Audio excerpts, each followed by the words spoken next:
과장님인데 아까 주주이신다고 했었던 그 분이에요. 그때 과장님이 지금 부장님이에요. 예. 이 회사는 매출이 거의 500억 정도 가는 철강 유통회사였는데 제가 만났었을 때요. 많은 컨설턴트가 왔다 가서 회사 참 좋습니다 하고 그렇게 얘기하길래 다 돌려보냈답니다. 저는 뭐라 그랬냐면 대표님 이 회사 대표님 어떻게 하게 되신 거예요? 제가 봤었을 때는 형님 가족분한테 받으신 것 같은데요. 그랬더니 맞대요. 혹시 형님하고 사이가 안 좋으시냐 물어봤더니 왜 그러냐 그러더라고요. 동생분을 감옥 보내시려고 하신 거 아니면 이런 회사를 어떻게 넘겼을까요? 라고 얘기했죠. 왜 그러냐는 거예요. 얼핏 봐도 회사는 지금 재고자산뿐만 아니라 기본적인 부실자산으로 가득 차서 향후에 결국에는 형사상의 문제까지 생길 수도 있겠습니다라고 얘기를 했더니 깜짝 놀라셨고, 그래서 제가 솔직하게 저한테 얘기를 하셔야만 저는 얘기를 해드릴 수 있다. 만난 지 30분 만에 저는 일어났어요.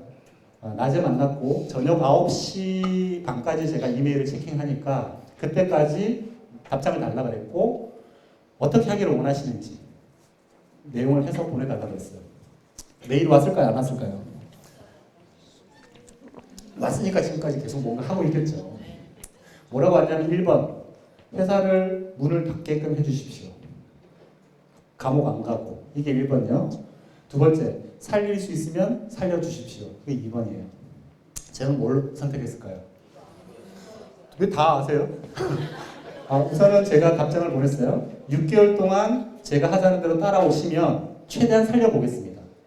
안 되면 크게 무리하지 않도록 죽여드리겠습니다가 제 답장이었어요. 자, 그리고 그때부터 철강 유통회사는 철강 제조회사로 바꾸기 시작합니다.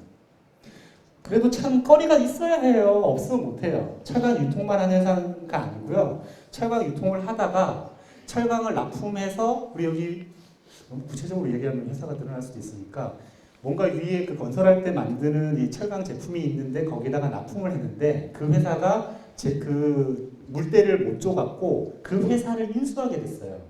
그래서 조그만 제조회사가 하나 붙어있게끔 된 거예요. 그런데 그와 관련돼서 특허를 내가지고 나름 상품이 되게 괜찮았던 거죠. 여러 가지 효율성을 높이는 제품이었어요. 원래 있었던 거예요? 얘만 지금 켜졌는데? 아닌가? 자, 우선 됐어요. 네. 그래서 철강 유통은 좀 약간 사양 산업이었고요. 왜냐하면 덤핑이나 여러 가지 어떤 것들 때문에 수익성을 내기 힘든 상황이었고 국내에서도 소규모로 우리도 기본적으로 과거에는 유통이 파워가 있었다면 지금은 직구로 다 갖고 올 수 있는 어떤 세상이다 보니까 힘이 없는 거예요. 그래서 이건 없애 나가고 이 제조로 바꿔 나가자라고 한 거예요. 자, 그렇게 하게 되면 제조사에 기본적으로 지원될 수 있는 국가 정책 자금들도 있고요. 여러 가지들을 혜택을 받을 수 있어요. 그래서 결국에는 매출을 계속해서 줄여나가기 시작해서 작년도에 거의 제로를 만들었어요. 네. 그리고 그 회사는 근데 중요한 게 뭐냐면요. 재고가 부실한 자산들이 어마어마하게 있었다는 거예요. 그렇죠? 또 채권자가 은행권에 어마어마하게 있거든요. 유통은 아까 얘기했죠? 부채 비율 어마어마하게 높아도요. 괜찮아요. 왜? 그 돈 가지고 돌려가지고 계속해서 쓰는 거니까. 그렇죠? 그래서 결국에는 마지막 이거 마무리를 어떻게 한 거냐면 어차피 여기를 잡은 거고 마무리를 어떻게 했냐면 법정관리에 들어갔어요. 그래서 채권의 70% 탕감 받았고요. 작년 얘기예요. 70% 탕감 받았고 부실 자산들도 다 정리를 다 했죠. 평가를 해보니까 왜냐하면 자산평가, 부채평가를 해가지고 결국에는 채권 조정을 하는 거거든요. 그 채권단이 보면 기업은행부터 은행이 막 여러 개 끼어 있고요. 다 같이 서로 합의하에 기본적으로 70%는 탕감해주고 남은 금액에 대해서는 이자를 얼마씩 이렇게 납부하는 걸로 우리 개인 그냥 파산해가지고 저기 신용회복 프로그램 하는 거랑 비슷해요. 그렇게 해서 됐는데 이제 지금 이제 작년 그걸 마무리하는 단계에서 지금 문자가 온 거죠. 답장은 안 된다고 답장을 남겼어요. 왜냐하면 채권 관련된 조정을 받았고 법정 관리에 들어간 회사는 다 외부 감사를 받아야 돼요. 외부 감사인이 그거를 못 골라내면 걔는 외부 감사인이 아니에요. 그렇죠? 그래서 안 된다. 다만 외부 감사인을 잘 설득을 시켜서 한다면 이게 여기까지 해서 외감을 안 받는 회사면 제가 해라. 아까처럼 우선 하고 내년도, 내후년도에 조정하자. 그리고 국세청에서 얘기가 들어오면 그거는 반대로 그냥 차라리 세무적인 거는 지금 문제가 아니잖아요. 신용등급이니까 아까 재무회계가 있고 그다음 세무회계가 있었잖아요. 재무회계 문제라고요. 재무회계만 건드려 놓고 세무서에 신고할 때는 그 부분을 빼고 부인하고 하면 되니까 송금불산입 하면 되니까요. 그렇죠? 근데 여기는 감사를 받아야 되기 때문에 안 된다. 결론으로 답장을 드렸고 강의하다가 잠깐 쉬는 시간이니까 더 이상 문자 하지 말라고 했어요. 자, 아무튼 뭐 얘기하다 보면 이렇게 들어와요. 예, 이 회사도 뭐 중간에 제가 컨설팅 해주고 이것도 법정 관리 들어간 회사를 제가 신용 등급을 2등급을 바로 올렸어요. 예, 그 조정안을 가지고 올린 거예요. 봐라. 그전에는 이 회사가 이만한 채무가 있었는데 채무가 사라졌다. 회사의 리스크가 이만큼 떨어졌는데 신용등급이 올라가야지. 그런데 그러한 어떤 설명이 없이 그냥 보면 법정관리 들어간 회사잖아요. 그렇죠? 그냥 안 되는 거죠. 그리고 이 회사가 아까 그 트레이 관련된 건데 그에 관련된 부분을 특허 있는 거를 KEP, KET라고 들어보셨어요? 신기술, 신상품 뭐 이런 게 있어요. 그 등급을 받게끔 해서 아예 조달청 최고 우수 조달 업체로 만들었어요. 그러니까 이제 아예 제조업체로 이제 변신하는 거죠. 어쨌든 아직까지는 뭐 문제 없이 지금 이 정도면 문제 다 해결된 거죠. 뭐 세고랑 차이 일은 없어요. 회사가 잘 되냐 문제는 그 다음 문제인 거고. 네. 자, 그래서 가수금 가지금 얘기를 해보죠. 가지금은 이 법인 컨설팅이 출발하게 된 출발 지점이에요.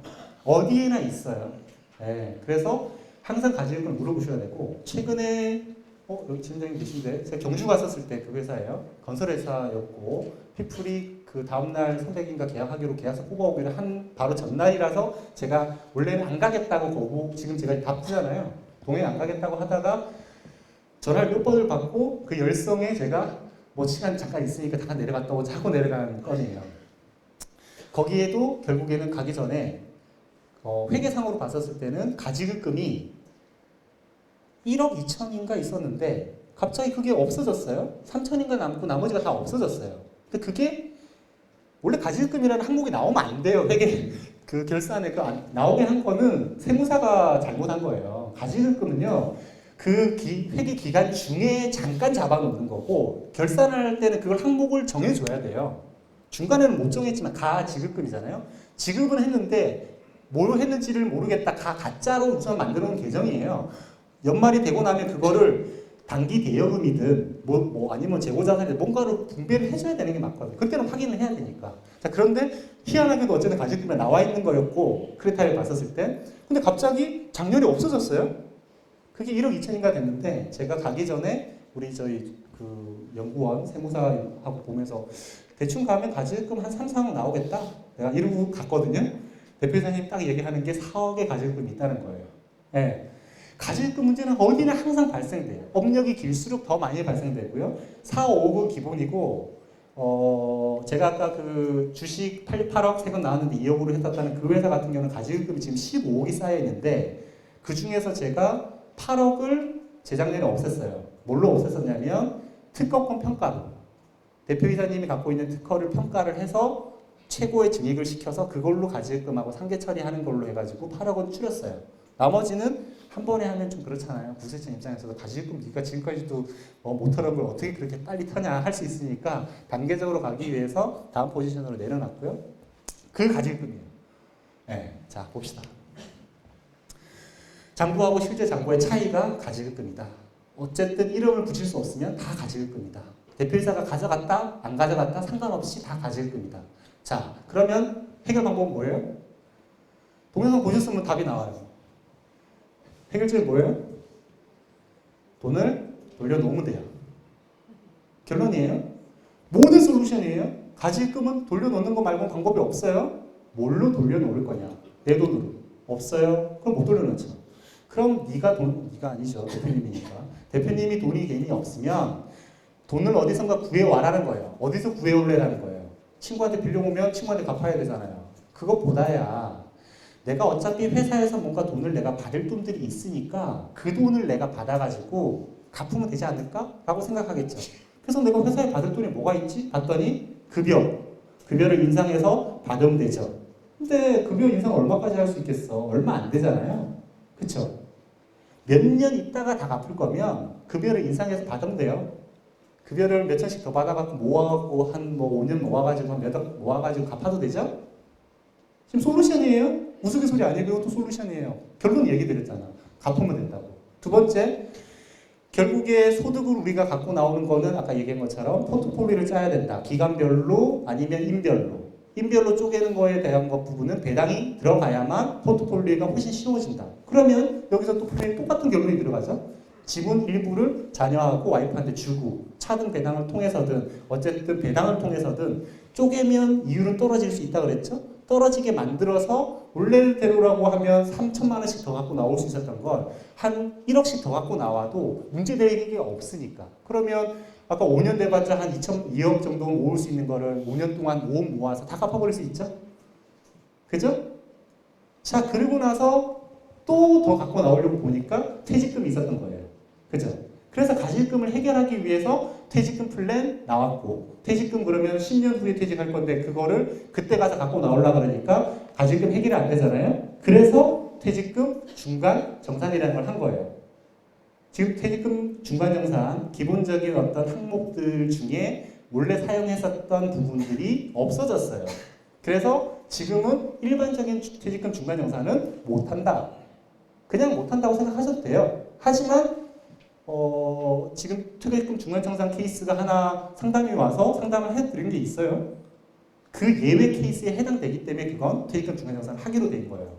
그러니까 예외 케이스예요. 자, 그래서 어쨌든 퇴직금을 중간정산에서 받아 나온 걸로 그걸로 또 갚아 놓으면 된다. 꼭 갖고 나와야 되는 건 아니에요. 법인하고의 내가 거래 관계가 있기 때문에 상계 처리할 수 있어요. 줄 돈, 받을 돈, 퉁치자, 상계 처리가 가능하다. 그래서 가실금을 처리할 방법이 있어. 자, 여기까지 이렇게 되는데 퇴직금 중간정산 없어졌으니까 방법이 안 돼. 배당, 소득 이런 걸로 하려고 그러니까 시간이 좀 걸려. 그러면 그래도 지금 이거 빨리 좀 처리해야 되는 상황일 수 있잖아요. 어떤 상황이든. 그러면 뭘로 하지? 그랬었을 때 내가 가지고 있는 주식을 회사에다가 팔아서 받은 그 돈으로 갚겠다. 아니면 상계. 그게 자기 주식 거래인 거예요. 그 다음에 회사의 자본금 부분을 내가 감자하면 되죠. 내 자본금 원래 아까 1억 사업하다가 넣었던 거 있죠? 그죠? 자, 지금은 1억보다 훨씬 더 가치가 높아졌을 거니까 내가 내 주식이 가치가 아까 50만 원까지 됐다면 그냥 만 원짜리가 50만 원 50배 됐다 칠게요. 그러면 내가 내 주식의 일부를 팔아도 큰 금액을 회사에서 갚아 나올 수 있잖아요. 그 갖고 나올 그 돈으로 갚아 넣으면 해결된다. 다만 자기 주식이 상법에서 오케이 받았으니까 문제될 거 없고 상법에서도 이제는 받아들이니까 문제될 건 없는데 절차상의 문제가 있으면 안 된다. 두 번째, 법인과 나는 특수관계자니까 시가 기준을 맞춰서 해야 되죠. 비상장 주식이 실리의 시가가 없으니까 비상장 주식의 가치평가 방법은 상증법상의 상승법에서 얘기하고 있는 그 시가가 없을 때 쓸 수 있는 방법이 평가 방법을 제시하고 있죠. 그 식대로 어쨌든 계산하는 그게 그 국세청에 그 프로그램이 깔려 있다는 건 똑같고 저희가 갖고 있는 프로그램도 똑같아요. 가치 평가를 해서 그걸로 어쨌든 거래를 해야만 한다. 그게 저가로 거래가 되거나 고가가 거래가 되면 뭐가 된다? 부당행위 계산 부인으로 해서 양도 관련된 문제 걸리고 증여 관련된 문제가 걸린다. 자, 그런데 내가 처음을 했었을 때 어쨌든 양도 거래를 하더라도 양도세는 나오죠. 5천원, 만원짜리 주식이었는데 50만 원이 됐으니까 차액에 대한 양도세를 내가 내야 되잖아요. 그게 너무 부담스러운 거예요. 그래서 나온 방법이 뭐냐? 책 맨 뒤에 부록 맨 뒤에다가 기타라고 붙여놨어요. 스텝업이라고 하는 플랜이 있어요. 뭐냐? 내가 내 와이프한테 주식을 증여를 하는 거예요. 시가로. 그러면 와이프는 6억까지는 증여세 면세가 돼 있잖아요. 그러면 나는 만원짜리 주식이었는데 50만 원에 어쨌든 넘겼어도 여기서는 증여세가 발생 안 해요. 그죠? 그럼 와이프가 그 돈으로 회사에다가 예를 들어서 6억을 주식을 팔아요. 그러면 여기는 양도세가 없죠? 양도 차익이 안 생기니까? 그럼 그 돈으로 가실금을 갚는다. 이거예요. 근데 문제가 있어요? 있죠. 왜? 가질금은 누가 갚아야 될 돈이에요? 대표가 갚아야 될 돈인데 와이프가 대신 갚았죠. 그럼 문제가 되는 거죠. 그런데 문제가 안 돼요. 왜냐하면 와이프가 다시 저한테 6억을 증여한 걸로 보면 되니까. 그렇죠? 그래서 뭐 표현으로는 이렇지만 그래? 다시 6억 나한테 또 증여해줘. 또 증여받았어요. 그 돈으로 내가 갚아놨으니까 내가 갚은 거랑 똑같죠. 실상은 똑같기 때문에 뭐라고 하지는 못하니까 플랜적으로 나쁘지는 않다는 거예요. 그렇죠? 스텝업 주식 요거는 많이 쓰고 있어요. 아시겠죠? 자, 그럼 이 방법으로 또 고가 저가 양수도를 피할 수 있는 것들이 부동산도 가능하지 않을까라고 생각하는 거죠. 내가 부동산을 하나 있어. 시가가 한 6억 되는데 실제 샀을 때 1억밖에 안 됐어요. 이것도 내가 기본 회사에다가 팔면 양도세 내야 되죠. 그죠? 주식에 대한 양도세보다 이거에 대한 양도세 더 커요. 그러면 내 와이프한테 증여를 했어요. 그럼 와이프가 그 건물을 나한테 다시 뭐 예를 들어서 6억에 다시 증여할 수 있죠? 그럼 거기는 또 양도세 발생 안 하죠? 그리고 내가 갚을 수 있잖아요. 그런데 이건 안 돼요. 왜? 부동산은 이 방식을 통해서 어쨌든 그러니까 매매가 이루어지는 기간이 5년 이내면 기본적으로 다시 취득가액으로 돌아가서 양도세를 내게끔 돼 있어요. 이걸 피하게끔 하기 위해서. 주식도 그렇게 법이 바뀔 거예요. 제가 볼 때. 그러니까 빨리 할 거면 지금 하는 게 맞죠? 국세청에서 이런 어떤 디테일한 법들이 바뀌는 건 누구 때문인지 알아요? 저 같은 사람들 때문에 법이 다 바뀐 거예요. 그러니까 계속 그렇게 하고 있어요. 그러니까 질의도 쉽게 하면 안 되고요. 무슨 질의 자꾸 하니까 자꾸 그걸 반영해갖고 법을 바꾸고 있거든요. 그러니까 궁금하면 저희하고 의논하고 해야지 자꾸 국세청에다가 질의 함부로 하시면 안 되고요. 실제 케이스는 하셔야 돼요. 제가 원래 어제 하려다가 아마 내일 제가 서면 질의를 하나 할 거가 있어요. 그건 실제 케이스인데 해석상이 너무 문제가 생길 수 있어서 그런 건 질의를 해야 되는 부분이 있어요. 근데 이거를 다 누가 된다라고 하는데 이거 해도 돼? 뭐 이런 식으로 하면 야 이건 또 빵꾸가 구멍이네 라고 생각해서 국세청에서는 바로바로 그걸 맥업을 한다고요. 네. 자, 그래서 가질금 지금 해결 이야기 다 끝났어요. 그죠? 빨리 해야 돼서 지금 앞에 설명 다 했어요. 다 끝난 거예요. 가질금 해결 방안은. 그렇게 어렵다고 했지만 해결 방안은 이게 다예요. 아까 실예를 이야기하신 것처럼 이것도 시험 문제겠다. 기억이 났어요. 시험 문제에 보면 아까 대표가 갚아 넣으면 된다 그랬죠? 그러면 대표가 갚아 넣는다라는 건 물건으로 줘도 되죠. 파는 거니까. 주식도 파는 거고 다 파는 거잖아요. 내가 보험을 갖고 있어요. 내 보험자산 법인에 팔 수 있죠. 그것도 가능해요. 그죠? 제가 갖고 있는 특허 아까 평가 8억으로 해가지고 넣었다고 그랬죠? 가능해요. 근데 뭐가 안 가능한 게 상표권도 있을 수 있어요. 근데 상표권은 진짜 유명한 회사 아니면 그 상표권을 또 개인이 갖고 있다 해도 쉽지는 않을 건데 그것도 간평사가 잘 평가를 한다면 가능은 할 것 같아요. 자, 그런데 초상권은 안 돼요. 진짜 제가 지금보다 훨씬 유명해져서 내 초상권이 가치가 있다. 근데 그 초상권을 너 마음대로 써 하고 그 회사, 어떤 회사에 넘긴다면 가치 평가 받을지 모르지만 일반 회사의 대표자의 초상권은 가치가 없기 때문에 해당 사항이 없다. 이 이야기는 할 마음이 없었어요. 네, 그냥 한 거예요. 네. 자, 그렇다. 자, 그리고 이제 가수금으로 볼게요. 그러면 가지급금은 이름을 붙일 수 없는 돈이었으니까 가지급금이라고 붙였어요. 가수금은 뭘까요? 가지급금과 반대 개념이에요. 자, 가지급금은 재무상태표에서 어떻게 드러나 있죠?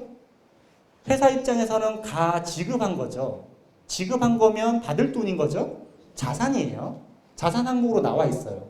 가지급금 있으면 회사 입장에서는 재무상태표의 재무 비율은 좋아지겠네요. 자산이니까. 그렇죠? 비율적으로 좋아져요. 그렇지만 은행이나 신용평가회사에서 가지급금이 있다면 안 좋아해요. 당연히 안 좋아하겠죠. 제가 얘기 드렸잖아요. 재무적으로 그냥 비율로만 보는 게 아니라 그의 실상을 본다. 실상 보는 것 중에 가장 핵심이 은행이나 신용평가회사의 가지급금이다. 그럴 수밖에 없어요. 회사는 자산이 100억이 있다고 했는데 부실 자산이 있는 거랑 마찬가지잖아요. 그걸 좋아할 데가 없는 건 거죠. 그렇죠? 그게 가지급금이다. 자, 가수금은 반대다라는 거죠. 회사에 뭔가 돈이 들어왔어요. 근데 이걸 뭐라고 잡을 게 없는 거예요. 그래서 가수금. 지급한 거 말고 받을 수. 한자 써도요? 받은 돈이에요. 이름 뭐라 할 게 없어서 그냥 가수금을 해놓은 거죠. 자, 그러면 일반적으로 가지급금은 대표이사한테 그냥 결국에는 나간 거라고 보겠다라고 의지하고 있다면 가수금도 대표이사가 결국에 회사에 넣은 걸로 봐줘야 되는데 그렇지는 않다는 거죠. 왜? 대표이사가 넣은 걸로 봐준다면 언제든 빼갈 수 있다는 돈이 되어버리니까요. 자, 그래서 가수금과 관련돼서는 어떤 걸 구세청에서 보냐면요. 가수금은 왜 넣을까요? 우리 일반적으로 회사에 보면 처음에 자본금 뭐 한 1억, 2억, 3억 넣었다가 뭐 해서 법인을 세워갖고 하다가 회사에서 돈이 부족하다 그래요. 그럼 대표이사가 돈 넣죠. 그래서 돈이 없어요. 신용이 안 좋다니까요. 대표를 오래 해봐요. 신용이 안 좋아져요. 왜? 급전 있으면 내가 개인으로 신용대출 받아가지고 돈을 넣어야 되는데 그 돈이 다 이자율이 높은 거고 캐피탈 거 봐요. 그러면 신용이 좋아질 일이 없죠. 기본적으로. 자, 그래서 그 돈이 회사로 들어갔으면 그 돈의 용도가 명확해야 돼요. 이유 없이 회사에 돈이 들어갈 이유가 없잖아요. 그렇죠? 회사를 제대로 키울 거면 자본금을 증자하겠죠. 장기적인 계획이 있었으면. 그냥 돈을 넣을 이유는 급하게 회사에 돈이 필요하기 때문에 한 거예요. 근데 가수금이 들어가만 있고 뭔가 명세가 없다라고 하면 구세청 입장에서는 뭐라고 봐야 될까요? 제가 구세청 첫 강의했다 그랬잖아요. 무슨 강의를 했냐면 세무 적출이에요. 조사관들이 가서 세금을 어떻게 적출해내는지에 대한 강의를 한 거란 말이에요. 그렇죠? 그럼 조사관들한테 제가 뭐라고 얘기를 해줬겠어요? 아니 그렇게 해서 가수금이 들어온 거면 실제 매출을 누락한 것일 수 있다라고 본 거죠. 그렇죠? 대표이사 이름으로 들어왔는지에 대한 것도 확인을 해라. 다른 거래 업체에서 그냥 법인 통장으로 넣어줬어요. 그걸 그냥 가수금 처리한다니까요. 왜? 세금 계산서 거래 없이 그걸 진행하자라고 합의를 봤으면. 그렇죠? 회사 입장에서는 매출 누락시키니까 세금 세이브 시키니까 좋고 그 돈은 대표이사가 공짜로 갖고 나올 수 있으니까 좋은 거죠.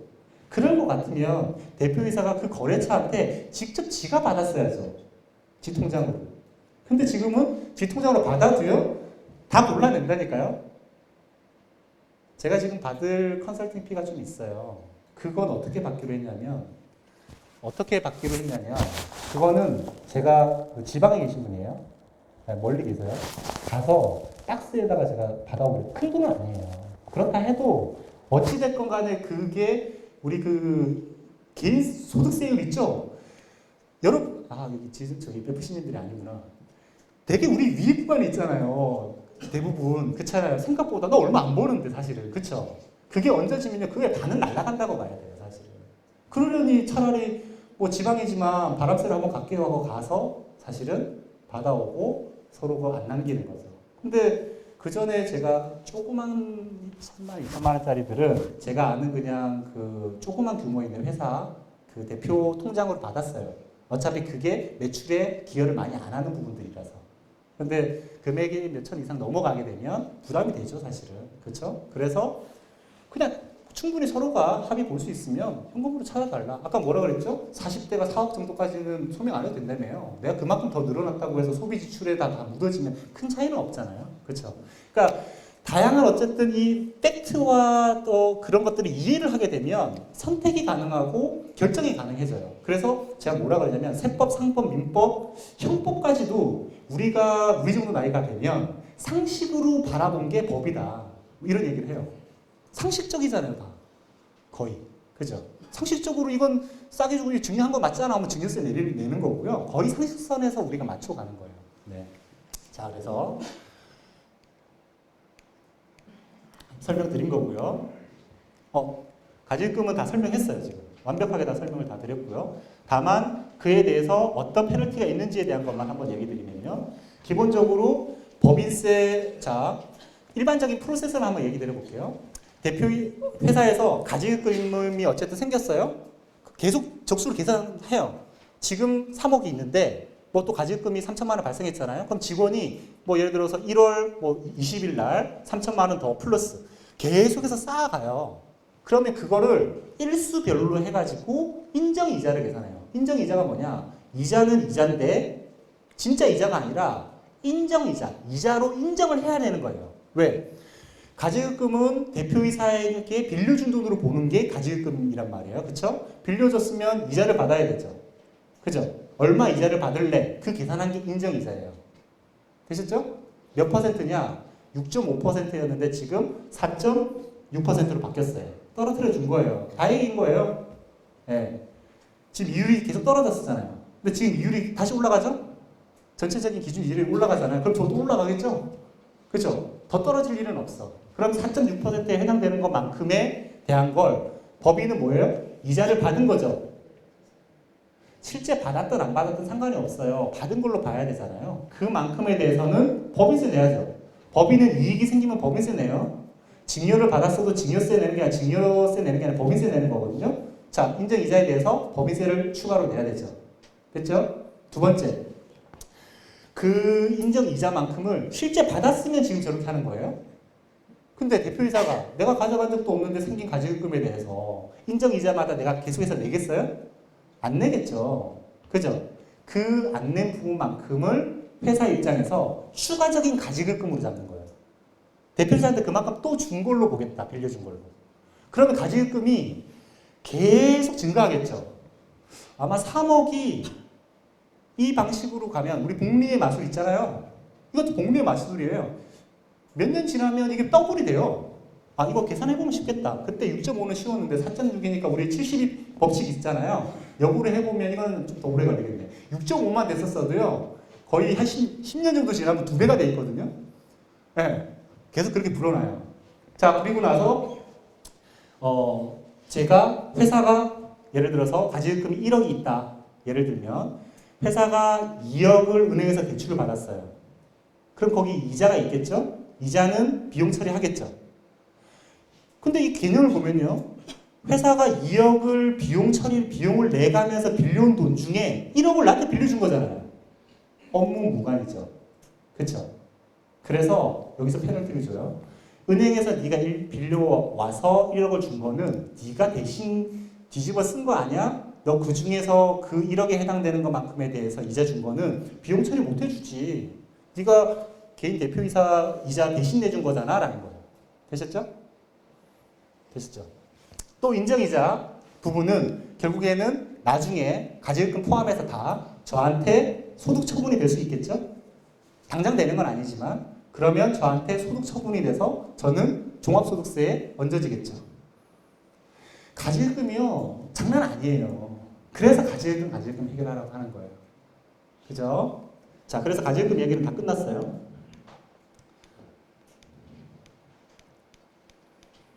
상속과 관련돼서도 가지급금 문제가 생기는데, 자, 갑자기 그래서 가지급금을 내가 아까 15억 있는 회사 있다고 그랬잖아요. 근데 아까 8억인가 중에 한 7억 남았다 치고, 그러다가 갑자기 내가 죽었어요. 그럼 이게 상속이 일어나요? 가수금 문제. 가지급금이 아니라. 자, 가수금은 반대라 그랬잖아요. 자, 나는 회사, 어쨌든 그걸 매출 누락으로 봐가지고 결국에는 때릴 수 있다라고 얘기를 했고 접근을 하는 거고요. 진짜 가수금일 수 있죠.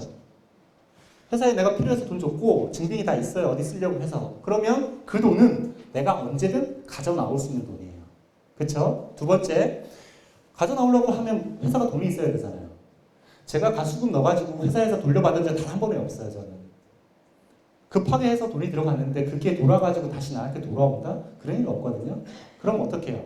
차라리 재무 비율이라도 좋게 만들자 해서 그 가수금을 자본금으로 전환해요.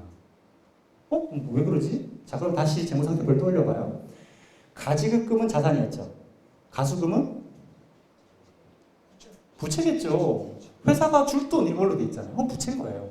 부채가 이만큼 있고 자본이 이만큼 있는 거죠. 근데 가수금은 내가 자본금 넣는 것처럼 내가 넣는 거니까 자본금으로 하겠다. 내려버리면 자본금은 가수금만큼 늘어나죠. 부채는 줄어들죠. 부채 비율이 좋아지겠죠. 부채 비율이 좋아지면 전체적인 재무 비율도 재무 상태표와 관련된 비율은 좋아지거든요. 그렇죠? 그렇게 해서 사람이 또 외부적으로 좀 더 좋게 보이는 게 낫죠. 그리고 나서 필요하면 자사주 이용을 해가지고 다시 세금을 좀 내지만 빼오면 되니까 어차피 그 상태로 가겠다는 거예요. 자, 그러고 보세요. 돈이 들어갈 때는 쉽게 들어갔다가 나올 때는 세금도 내야 되고 갖고 나오려고 봤더니 배당이득 미처분 잉여금 50억, 60억씩 쌓여 있는데 내가 몇 억 갖고 나오려고 그랬더니 현금이 없어서 못 갖고 나오고 직원들 다 DC형, DB형 해가지고 결국에는 다 뽑아서 청산을 해야 되면 다 나눠주고 나서 남은 거에서 내가 퇴직금 갖고 나와야 되는데 남은 게 없으면 저는 못 갖고 나오잖아요. 그죠? 따로 통장을 만들어 놓지 않고는요 당신의 어떻게 보면 자산 관리가 안 된다. 그걸 인지시켜줘야 되는 거죠. 그 하는 과정에 그게 지분 분산을 해서 차등 배당 전략 똑같아요. 그렇죠? 그에 대한 정관에 명시할 거 하고 등기해야 될 건 등기 다 하는 거죠. 아까 명의신탁할 때 얘기 안 드린 게 있는데 동업자끼리도 있어요. 그렇죠? 아니면 내가 차명으로 해놓은 그 주식 자체를 보호를 해야 돼요. 얘가 다른 데 팔아버리면 안 되니까. 그러면 주식을 양도를 제한을 걸어야 되잖아요. 그 제한 규정도 정관에 넣을 수 있어요. 넣었으면 그거는 등기사항이에요. 등기를 하면 법인 등기부등본에 나와져요. 그러면 제한을 한다는 게 팔 수 없다가 아니라 제3자에게 팔 때 이사회의 승인을 얻으라는 의미거든요. 이사회의 승인을 얻지 않고 팔았을 때 그 산 사람이 주주로서 이 회사에 대항하지 못한다는 의미거든요. 그럼 누가 사겠어요? 대항도 못하는데. 그쵸? 그래서 그 부분을 회사에다가 어제 사달라고 하면 주식 매수 선택권이에요. 그래서 주식을 매수해 주는 거예요. 그게 자사주 플랜으로 또 연결될 수 있거든요.